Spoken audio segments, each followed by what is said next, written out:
സ്വാഗതം ജനഹിതത്തിലേക്ക്. കേരളത്തിന്റെ ജനവിധിക്ക് 9 നാൾ മാത്രം അവശേഷിക്കെ പ്രചാരണം കൊടുമ്പിരിക്കൊള്ളുകയാണ്.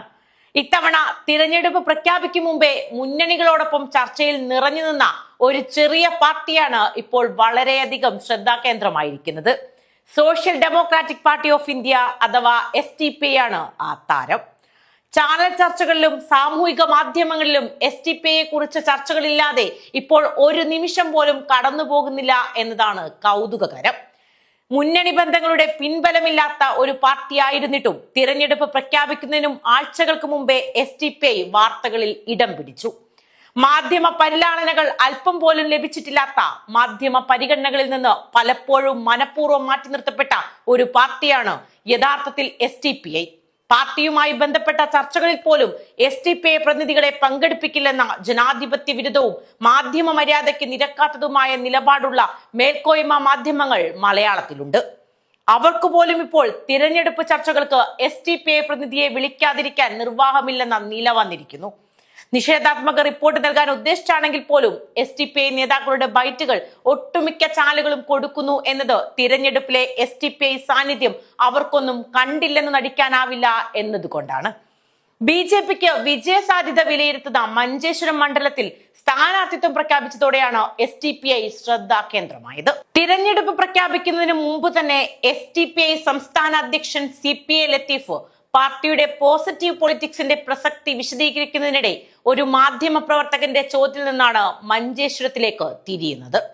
മുന്നണികളുടെ BJP വിരുദ്ധതയുടെ പൊള്ളത്തരം തുറന്നു കാട്ടിയ അദ്ദേഹം BJPക്ക് ജയസാധ്യതയുള്ള മണ്ഡലങ്ങളിൽ LDFും UDFും പൊതു സ്ഥാനാർത്ഥികളെ നിർത്തിയാൽ പിന്തുണയ്ക്കാമെന്നും ഇല്ലെങ്കിൽ അവിടെ SDP സ്വന്തം സ്ഥാനാർത്ഥികളെ നിർത്തുമെന്നും പ്രഖ്യാപിച്ചെടുത്തുവെന്നുമാണ് സംഗതികളുടെ തുടക്കം. അപ്പോൾ മഞ്ചേശ്വരത്തും മത്സരിക്കുമോ എന്ന മാധ്യമ പ്രവർത്തകന്റെ ചോദ്യത്തിനോ മഞ്ചേശ്വരം ഉൾപ്പെടെ മത്സരിക്കുന്നതിനെ കുറിച്ച് ആലോചിക്കുമെന്നാണ് CPA ലത്തീഫ് മറുപടി പറഞ്ഞത്. BJPയെ തോൽപ്പിക്കേണ്ട ബാധ്യത SDP തലയിൽ മാത്രം കെട്ടിവെക്കേണ്ടെന്നും അദ്ദേഹം വ്യക്തമാക്കിയിരുന്നു. മഞ്ചേശ്വരത്തെ സ്ഥാനാർത്ഥി പ്രഖ്യാപനത്തോടെ പലരുടെയും ഫാസിസ്റ്റ് വിരുദ്ധ രോഷം അണപൊട്ടിയൊഴുകാൻ തുടങ്ങി. SDP നേരെ സാമധാന ഭേദദണ്ഡങ്ങളുമായി പലരും രംഗത്തു വന്നു. BJPയുമായി SDP ഡീൽ ഉണ്ടെന്നുവരെ പ്രചാരണം നടന്നു. പാർട്ടി ദേശീയ പ്രസിഡന്റ് MK ഫൈസിക്ക് ED കേസിൽ ജാമ്യം കിട്ടിയതിന്റെ പ്രത്യുപകാരമാണെന്ന നെറികെട്ട നുണകൾ പോലും പാറി നടന്നു. SDP ലക്ഷ്യം വെച്ച് ദൃശ്യമാധ്യമങ്ങൾ നിഷേധാത്മക വാർത്തകൾ ചെയ്തതിന് കയ്യും കണക്കുമില്ല.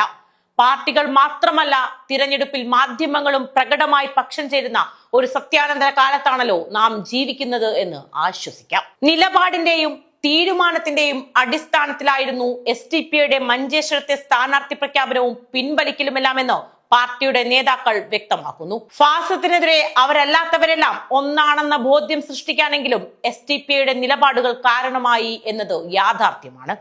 ഒളിഞ്ഞും തെളിഞ്ഞുമെല്ലാം BJPയുടെയും RSSന്റെയും തിണ്ണ നിറങ്ങിയ കോൺഗ്രസും RSSുമായി ചങ്ങാത്തം സ്ഥാപിച്ച മുസ്ലിം ലീഗും മറ്റു സംഘടനകളുമെല്ലാം SDP നിലപാടിലൂടെ തുറന്നു കാട്ടപ്പെട്ടു എന്ന വസ്തുതയാണ് ആറ്റിക്കുറുക്കിയാൽ അവശേഷിക്കുന്നത്.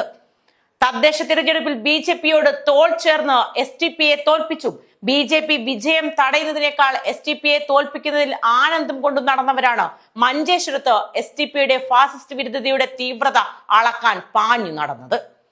പണ്ടത്തെ വടകര ബേപ്പൂർ മോഡൽ കോലിബി സഖ്യത്തിന്റെ പ്രേതം ഇപ്പോഴും അന്തരീക്ഷത്തിൽ അലയുന്നുണ്ട് എന്നർത്ഥം.